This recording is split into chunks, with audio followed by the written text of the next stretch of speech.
Hey, babe, I just wanted to come to you today and have some little quality time. As you can probably hear from my voice, I have been sick all day, but I've been talking about consistency so much. And who would I be as a leader to not show up even if I'm sick? Because I see the amount of engagement you guys have been having with me when I actually put up these videos. So I definitely want to be able to give you guys something to go on, regardless if I'm sick or not.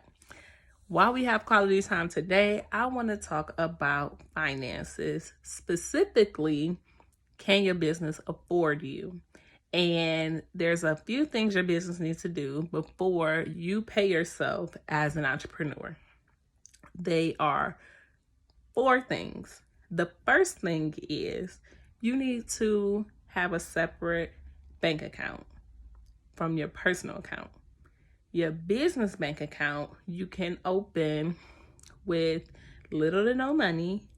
A lot of banks even offer free small business banking where you can open a checking account. All you'll need is your EIN, which you can get from irs.gov for free, and you need to file your business name.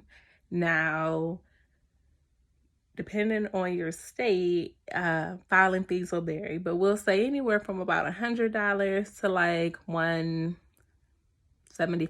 depending on where you are, right?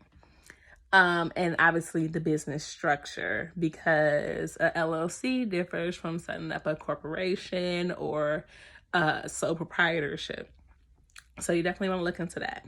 After you open up your business bank account, you then need to make sales, and not like just one or two and we're going to cash out. You need to make a significant amount of sales to pay your bills. And I know everybody is on this Beyonce high, so let's make this a little relatable. Before Beyonce was Beyonce, the brand, she was the lead singer of Destiny's Child, and they had a hit record called Bills, Bills, Bills.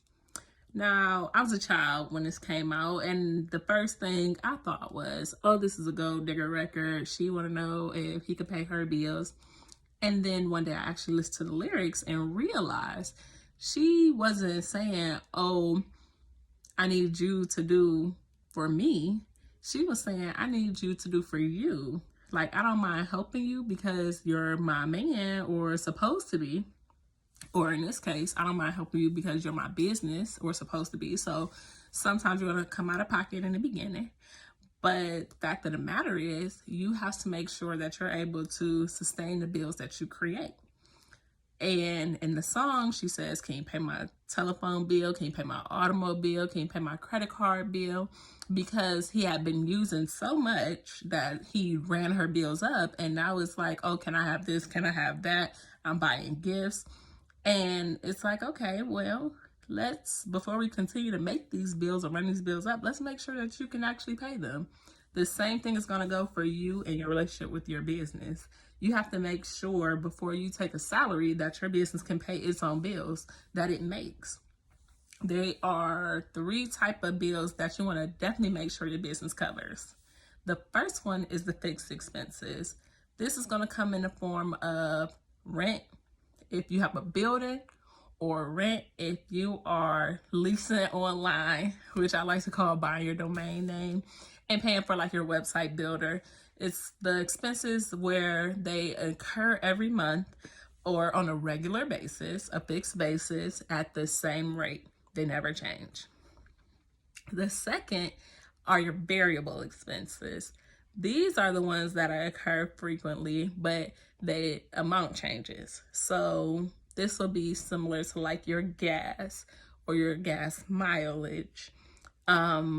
This will also include like if you ever go out to eat with your business, or your travel, airfare, and that kind of stuff if you frequently travel and fly out of town. You also want to do your one-off expenses, like anytime you have to pay for filing fees, or maybe a brand new computer or printer or something like that. your business has to have enough in sales or income period where this is no longer an issue before you even decide, yes, I'm gonna take extra money for myself. On top of being able to pay for your bills, your business also needs to have a rainy day fund, because just like with a regular joint account, the goal is to be able to save and reinvest. So in building your business and your partnership with your business, you have to make sure that you all are positioned where if a rainy day comes, you can handle it and you'll be able to be tided over. Now, all of these numbers will depend on what you feel like is reasonable for your business and what is reasonable to sustain your business. But after you get there, then you can think about paying yourself as your business. You can see if your bank can actually afford you. There are two ways that you can reward yourself as a business owner when it comes to being paid from the business. The first way is a dividend if you are a for-profit business. So that includes sole proprietorship, LLC, S Corps, C Corps, limited partnerships, things of that nature.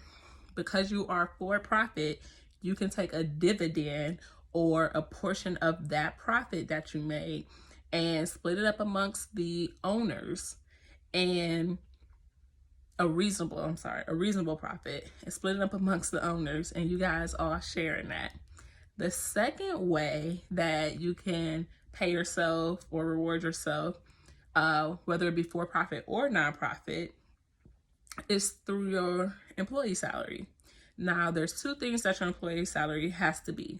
The first thing is scheduled or timely, meaning it needs to occur on a regular basis, similar to like a normal job.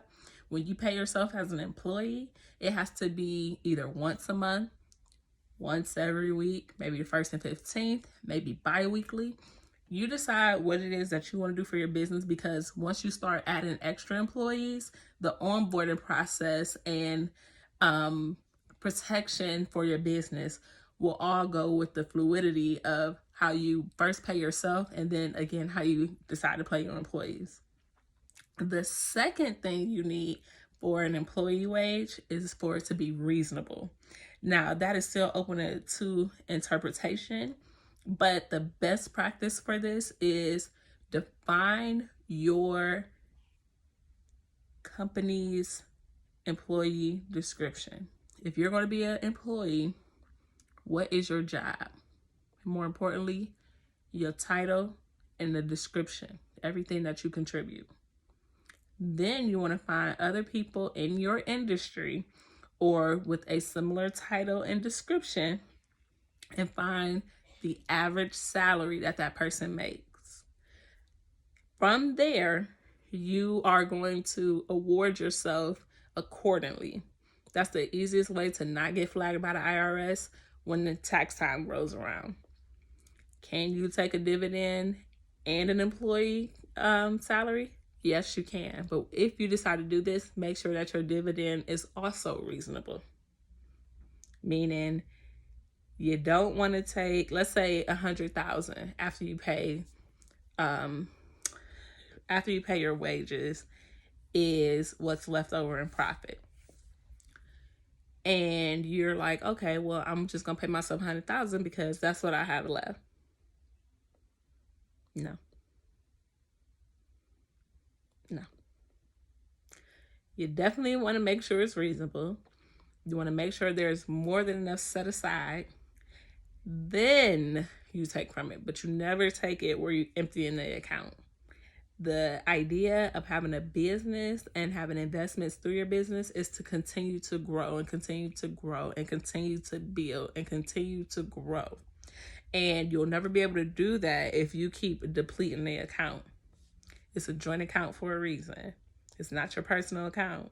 So you have to make sure that you're able to maintain a lifestyle that accommodates what you need and be able to maintain the business in a way that it's able to be able to maintain what it needs. I hope this was helpful. For more tips and tricks, please be sure to follow at Beneficial Bae on Instagram, YouTube, and Facebook.